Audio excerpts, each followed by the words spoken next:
السلام عليكم ورحمة الله وبركاته. عشاق الكورة مع حلاوة. النهاردة يا جماعة جايين نتكلم على مباراة الأهلي وساتل الأمريكي. النهاردة الماتش ده أنا حزين من جوايا إن الأداء كان وحش لحد الدقيقة 65.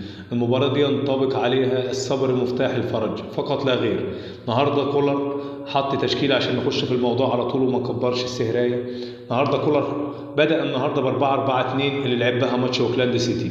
النهارده لعب من ناحية اليمين محمد هاني، جنبيه محمود متولي، محمد عبد المنعم، علي معلول، ديانج رقم 6، النهارده جنبيه رقم 8 عمرو السولية، على الطرف اليمين بيرسي تاو، على الطرف الشمال طاهر محمد طاهر، كهربا راس حربة، تحتيه شادو سترايكر حمدي فتحي. حب يطبق فكر اوكلاند سيتي بس النهارده كان بيطبقه بطريقه. هيجي واحد يقول لي يا حلاوه النهارده انت عملت تغيير في التشكيله 3 مراكز قدام. هقول لك النهارده فكر كولر كان ايه في الماتش. كولر النهارده جرى ساتل ان هو هيضغطوه من قدام، جرى ان ساتل هتبدا تعمل عليه زوم قدام وضغط بالفرقه كلها لقدام، حب يختار المساحات.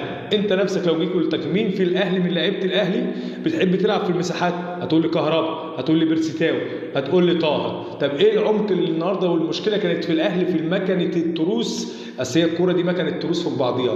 العمق النهارده كان في مشكله واحده فقط لا غير، بطء لعيبه الاهلي في الخروج من الكوره. هو النهارده ما بداش بعبد القادر ولا بدا بحسين ولا بدا بشريف اللي بدا بهم المره اللي فاتت لبطئهم في الحركات، عشان خاطر لما العب انا فرقه تضغط عليا من ورا لقدام ويعملوا لي انا ضغط قدام عليا، هضطر العب اللونج باص الكره العاليه. عشان العب الكره العاليه لازم يبقى عندي راس حربه بيجيد اللعب بالراس مع تحولات من الطرفين عشان خاطر اقدر اجيد واسحب الفرقه الناحيه اللي هناك.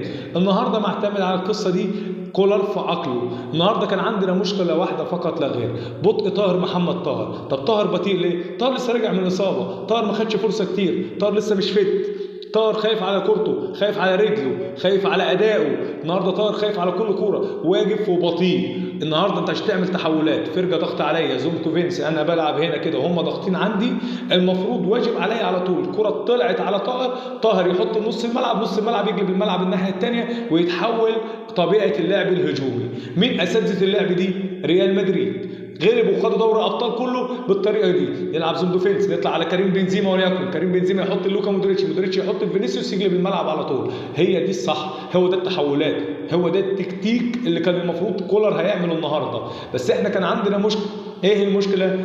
بيرسي تاو مش فت، طاهر مش فت، كهربا تايه، عملوا خلخله في فرقه الاهلي قدام. الاهلي كان المنظومه الدفاعيه 10/10، ما كانش فيه كور خطره كتير على الشناوي.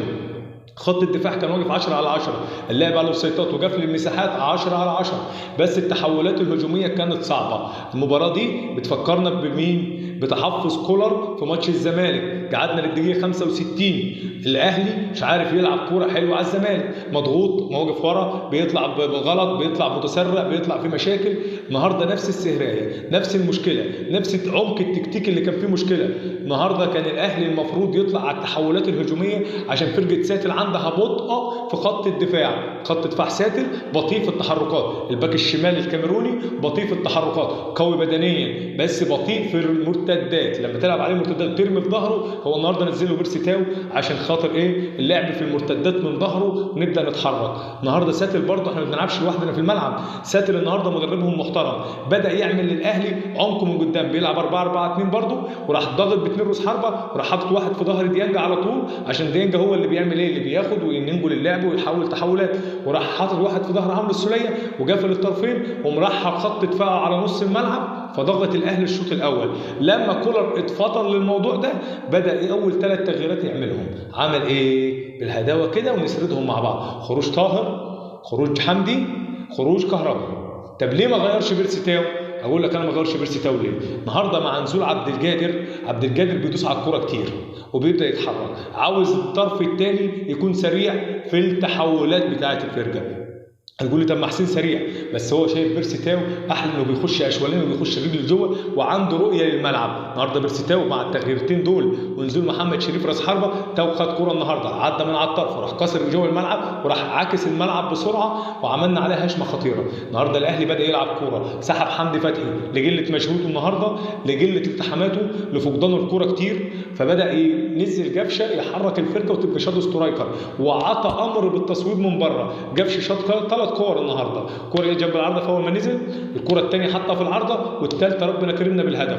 فجفشه كولر صحي واتفطن، وانا قلت لك ميزه كولر انه بيجرى الملعب وهو واقف، هو راجل هادي، راجل صبور، عنده تحفظات كتيره، ما بيفتحش الملعب كتير، لما بيلاقي فرقه اعلى منه او فرقه هتضغطه من قدامه وتبخته ما عندوش مشكله. مش عيب ان انا اقف ورا وان انا امن، بس العيب ان انت ما تدينيش فكره هجوميه عاوز تنفذها، ده الغلط. انا كمدرب هلعب في فكر دفاعي مفيش ادنى مشكله، العب بالفكر اللي يريح، وانا زي ما اتكلمت يريح فرقتك ويعمل جماشتك.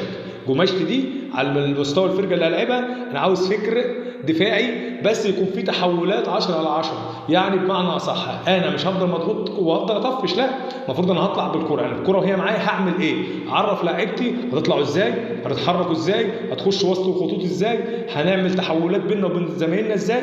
ده الصح، ده المدرب الصح. هو حب يعملها النهارده في الشوط الاول، ولكن اسف ببطء طاهر وبطء كهربا وبطء تاو ونزولهم كتير لتحت وعدم خروجهم بسرعه، هو ده اللي اثر، مع عدم تحرك حمدي فتحي النهارده بين الخطوط. حمدي كان مثل انه بيتحرك بين الخطوط كويس، يسرق من نص الملعب ويجي داخل بين خط المساك والباك اليمين او المساك والباك الشمال، بيبقى في فراغ بينهم، ينزل في وسطهم ويبدا يحرك اللعب، زي جوان الزمالك اللي جابها كانت نفس الطريقه، زي جون سموحه لما دخل في عمق الاثنين المساكين، هو ده حمدي فتحي. زي الماتش اللي فات بتاع مين؟ بتاع اوكلاند، كان بيتحرك وسط الخطوط كويس. فالمدرب اوكلاند ساعتها لعبنا ب3 ورا عشان خاطر نقفل الحته الصغر ان حد يتحرك له بين خطين اللي هو بين المساكين والباكات او بين الاثنين مساكين مع بعض. فبدا النهارده الاهلي ان حمدي يبقى تعبان فيها، بدا النهارده نزول جفشه واللعب على اللي بره، على اللي بره على طول. النهارده عبد القادر خد كوره ودخل 1-2 وراح لاعب لمين؟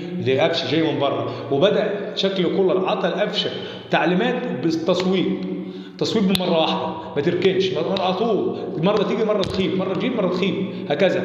النهارده ديانج عليه علامه تحفظ، ديانج خسر النهارده نص الملعب اكتر من اللازم، ديانج في التحولات الدفاعيه كان كويس، بس كان خروجه بالكره كان صعب، خسر كذا كوره، توقعوا للكوره وتوقعوا المكان الكوره كان عامل ازمه النهارده عند ديانج. الواجب على ديانج بيتفطن الحياه دي، ديانج مفروض مديله كذا ماتش، وهو الوحيد يعتبر اللي في التشكيل الاساسي للاهلي، بس المفروض على كولر ان هو ينبه الحاجات دي. انت في ريال مدريد الماتش الجاي الغلطه بجون، انت هتقابل اقوى نص ملعب في العالم، هتقابل اقوى هجوم في العالم، اقوى واحد في العالم، اقوى فرقه في العالم، لازم يبقى ليك حسابات، لازم يبقى ليك تحركات، لازم تعلم لاعيبتك ما تهبش الموقف. هنيجي في زون ديفنس ده الطبيعي، ولكن لازم نتعلم التحولات الهجوميه نتحولها ازاي، هنتحول في دفاع ده ريال مدريد ازاي، في نقط ضعفهم ازاي. ربنا كرمنا، كريم بنزيما مش هيلعب الماتش بسبب اصابته اللي هي في اخر ماتش، جات له اصابه في ماتش فالنسيا، فهيغيب عن الماتش ده. ريال مدريد فاقد على الاقل 30% من قوته، كريم بنزيما ده راس الحربه، ده الدينامو، ده تعول همه، ده التحركات، ده بيتحرك بين الخطوط وينزل يحرك الفرقه من تحت ويتحرك الفرقه من قدام. هيبقى واجب عليه على كولر ان هو يتكلم مع اللعيبه في عدم سيب مساحات لفينيسيوس، فينيسيوس بيتحرك كتير. مش هطول عليكم في موضوع ريال مدريد انه هيبقى ليه حركه لوحده ومع قبل المعركه هنفنط فيها ريال مدريد وتحركاته الهجوميه، تحركاته الدفاعيه، نقاط قوته، نقاط ضعفه، الاهلي المفروض يجابله ازاي، المفروض يعمل ايه. بس ده باذن الله قبل مباراه ريال مدريد بيوم هنحاول نعمل لكم حركه ونفنط لكم فيها ريال مدريد وطريقه لعبه وطريقه تحركاته. النهارده الاهلي خرج من فك التعبان، النهارده الاهلي انتش وجري، خد وندش وجرى. ماشي يا عم كولر، بس الاسلوب ده مش هيكمل معاك كتير، فنحاول نتفطن للاخطاء ونحاول نجرى الافكار. وهو طلع النهارده في المؤتمر واتكلم في كده، واتكلم انه هيتفرج على ريال مدريد، اتكلم النهارده ان كان عنده مشكله في الشوط الاول واحنا بنحاول نكمل معاه. وشكرا يا اهلي، ودمت رافع راسنا، ودمت مشرف المصريين، ودمت اسطورتنا، والسلام عليكم ورحمه الله وبركاته.